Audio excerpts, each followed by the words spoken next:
नागरिक संगठन, किसान यूनियन, मजदूर यूनियन और कमेरा वर्ग, आप सभी का इस प्रोग्राम में स्वागत है। आज हमारा साझा किसान मजदूर मोर्चा नई दिल्ली में नेशनल टीम गठित हुई है, जिसमें 100 से ज़्यादा संगठनों ने आज मीटिंग में कुछ फैसले किए हैं।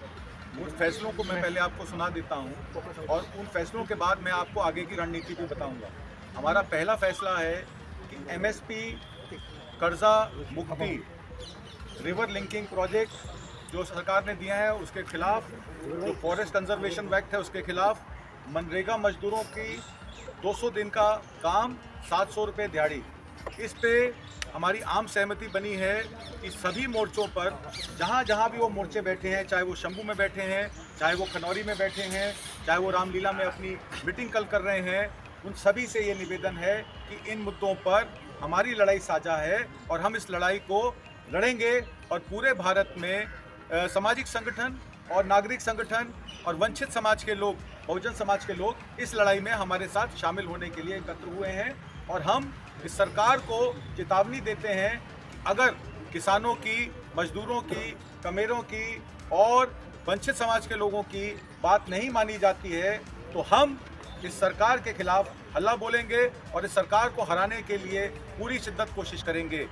उसमें हमने ईवीएम पे भी अपनी एजेंडे में आज मीटिंग रखी और हमने सर्वसम्मति से ये फैसला किया है कि ईवीएम हटाओ देश बचाओ को हम नारा देंगे और किसान, कमेरा वर्ग, वंचित समाज और देश के सामाजिक संगठन हो, चाहे वो वकीलों का संगठन हो, चाहे वो सामाजिक संगठन हो, सबके साथ खड़े हैं और ये लड़ाई हम और साझा करके, इसको पहना करके पूरे देश में लड़ेंगे।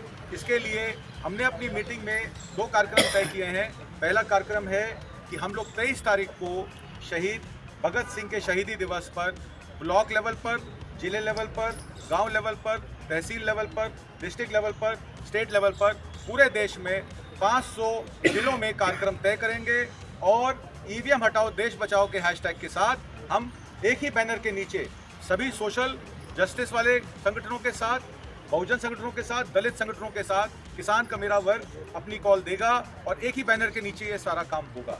उससे पहले जो आपने यहाँ 19 तारीख के प्रोग्राम की बात की है, एक दिन उपवास की, उस कार्यक्रम को आप जब तय कर लेंगे, उस कार्यक्रम को हम अपनी राष्ट्र कार्यकारिणी में रखेंगे और राष्ट्र कार्यकारिणी में रख के हम उस पर 19 तारीख को भी एक दिन के उपवास का 23 का अच्छा 19 को हैशटैग चलेगा मोदी हटाओ देश बचाओ। मुझे वो थोड़ा सा होता है मोदी हटाओ 23 तारीख को ही 23 तारीख को ही शहीद भगत सिंह का जो शहीदी दिवस मनाया जाता है, उसी में उपवास का भी साधन है और उसी में वही बैनर के तले हम लोग एक दिन का, पूरे दिन का जो है वो ईवीएम हटाओ। और उसमें हम लोगों ने एक और चीज़ तय की है कि हम उसमें मेमोरेंडम बनाएंगे, 2 मेमोरेंडम बनाएंगे। एक किसान की मांगों को लेकर मेमोरेंडम बनाएंगे और एक मेमोरेंडम हम बनाएंगे ईवीएम हटाओ को लेकर, और दोनों मेमोरेंडम जिले लेवल पे, तहसील लेवल पे, स्टेट लेवल पे का अधिकारियों को दिए जाएंगे और राष्ट्रपति के नाम भी एक चिट्ठी बनाकर हम वो यहाँ पे नई दिल्ली में साझा करेंगे। तो ये लड़ाई अब और पैनी होगी। ईवीएम को हटाने के लिए हमारा संकल्प है कि जब तक बैलेट से चुनाव नहीं होगा, निष्पक्ष चुनाव नहीं होगा, संविधान नहीं बचेगा, देश नहीं बचेगा और क्या पता 2024 के बाद इलेक्शन ही नहीं होगा तो ना किसान रहेगा, ना कमेरा रहेगा, ना ज़मीन रहेगी, ना हम रहेंगे, ना आप रहेंगे। तो ये मामला बहुत गंभीर है और इसको गंभीरता से लेकर सभी लोग इस पे एक लड़ाई को एकजुट करेंगे, पहना करेंगे और आने वाले समय में इसको आप प्रखर रूप से पूरे हिंदुस्तान में सड़क पर, तहसील पर, गांव पर देखेंगे। मैं अब चाहता हूं गुरमुख सिंह जी अपनी बात कहें। आज हमारी जो मीटिंग थी वो सबने मिलके हमने ज़्यादा जोर जो है हमने ईएमपी दिया है कि ईएम हटाओ देश बचाओ, उसी के ऊपर चर्चा हुई है। और जो 23 तारीख को बताया है आत्मा जी ने, उसके अंदर ब्लॉक लेवल पे जो है वो सभी को हम कॉल देंगे, अपने अपने संगठन है सारे कि भी इसको ज़्यादा से ज़्यादा मनाया जाए और ये मनाएंगे। और दूसरी बात ये है कि जो हमारे जो जगह जगह पे हमारे मोर्चे लगे हुए हैं उसको हम ये साझा मोर्चा जो है अपनी पूरी टीम जो है उनके पास भी जाएगा और उनको एक करने के लिए जो है एक अपना पुरजोर अपना साझा मोर्चा उनका पूरा जोर वो करेगा। और कल जो है बढ़ चढ़ के हम जो है उसके अंदर भाग लेंगे। जो 14 तारीख को जो कल की कॉल है एसकेएम की, उसके अंदर भी हम पूरा जोर लगाएंगे और उनके साथ जो है किसान और मजदूर मिलकर जितने भी हैं वहाँ हम जो है पूरी ताकत के साथ वहाँ पहुँचेंगे। जी पाटिल साहब। सभी प्रेस का तहे दिल से पूरा धन्यवाद। आप आए हमारी बात सरकार तक पहुँचाने के लिए, जनता तक पहुँचाने के लिए। मैं जो आज मीटिंग हुई इसके बारे में किसानी मुद्दों पे जो हमने 5 मुद्दे ऐसे पास किए, सिर्फ किसानी के और उसके साथ EVM वाला ये मुद्दा खास करके पास किया। मैं सभी साथियों को बधाई देता हूँ, इसमें से बहुत अच्छे मुद्दे पास हुए हैं। पर उससे पहले जो हमारा आंदोलन चला था, मैं थोड़ा बैक में जाना चाहता हूँ, सिर्फ 1 मिनट लूँगा, ज़्यादा नहीं लूँगा। जब 2020 का आंदोलन चला था तो उस टाइम पे हमारे प्रधानमंत्री नरेंद्र भाई मोदी जी ने माफ़ी मांग के खड़ा करवाया था, आपको याद होगा सभी को। माफ़ी मांगी थी ना, 13 महीने बाद मांग ली, बेशक माफ़ी मांगी। क्यों मांगी? क्योंकि किसानों की एक ताल पे एकजुट हो गई थी और मोदी को मैदान में आके ये कहना पड़ा था कि मेरे से गलती हुई है और मैं माफ़ी मांगता हूँ। उस टाइम तो माफ़ी मांग के खड़ा छूट गया था मोदी का, अब माफ़ी मांग के खड़ा नहीं छूटेगा। क्योंकि आपने देखा होगा पिछले दिन, बहुत दिन नहीं हुए, पिछले दिन ही हरियाणा के और पंजाब के बॉर्डरों को ऐसे सील कर दिया था मनोहर लाल खट्टर जी ने, जैसे पाकिस्तान और चीन के बॉर्डरों को कभी इतना सील नहीं किया इन्होंने। किसानों के साथ इतना बुरा सलूक किया, सीधी गोलियां मारी। खट्टर की को कुर्बानी देनी पड़ी, खट्टर को तो ले लिया किसानों ने हाथ पाके, खट्टर को जाना पड़ा, किसानों की लड़ाई से जाना पड़ा। और आप याद रखना, आने वाले दिनों में मोदी जी तैयार हो जा, इलेक्शन का ऐलान होते ही तुम ही चला गया। आज छोड़ेंगे मोदी को भी नहीं, मोदी भी जाएगा। EVM का जहाँ तक मुद्दा है, EVM के मुद्दे पे मोदी अपना जितना जोर है लगा ले। किसी भी गांव में EVM मशीन नहीं जाने देंगे, अगर गई तो तोड़ेंगे, मशीन तोड़ेंगे, वोट नहीं डालने देंगे। EVM मशीन के खिलाफ पूरे खड़े होंगे। और दोबारा जो किसानों से पंगा लिया इन्होंने, दोबारा पंगा लिया, क्योंकि हमारी 4 वादे किए थे मोदी जी ने 2020 में।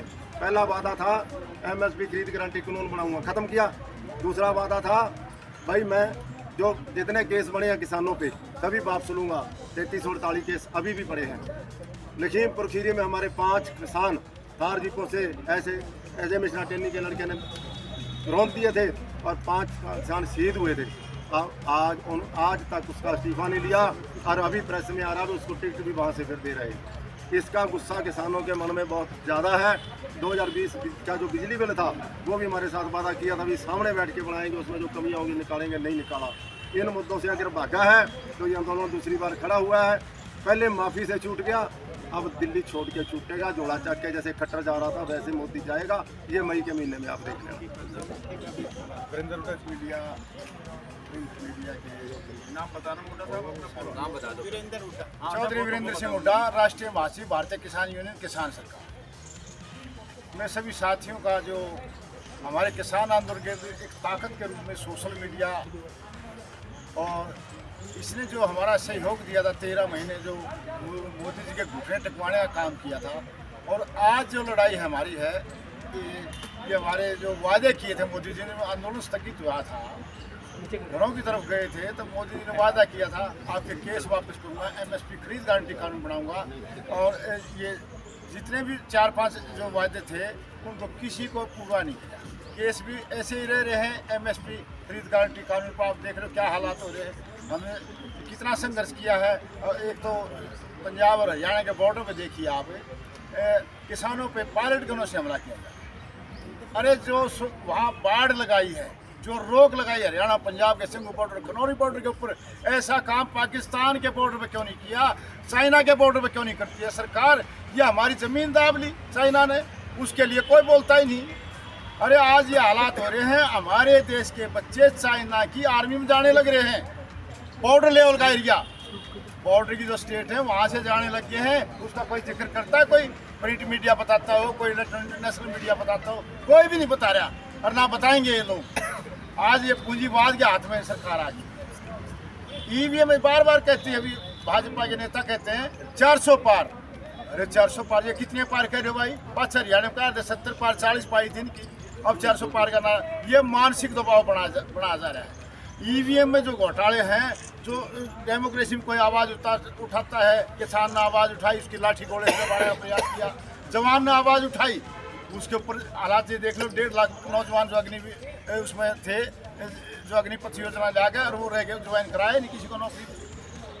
उधर से कर्मचारी है वो आंदोलन कर रहा है, नौजवान आंदोलन कर रहा है, किसान कर रहा है, मजदूर कर रहा है, कोई वर्ग बचा क्या? ये डेमोक्रेसी खत्म होने लग रही है।